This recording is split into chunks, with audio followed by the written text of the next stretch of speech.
फतह किया जाए। हुक्म दें ताकि कुदस की फतह की तैयारियां शुरू करें। तुम्ही ने तो की थी इस मौत की फरमाइश।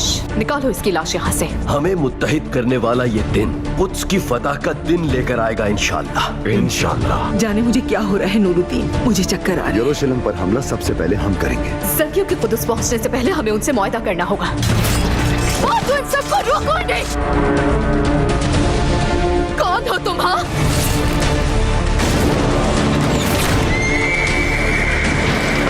तलवारें बेनयान है, परचम बुलंद है। अब कोई भी कुव्वत सलाहुद्दीन को कुदस के रास्ते से हटा नहीं सकती।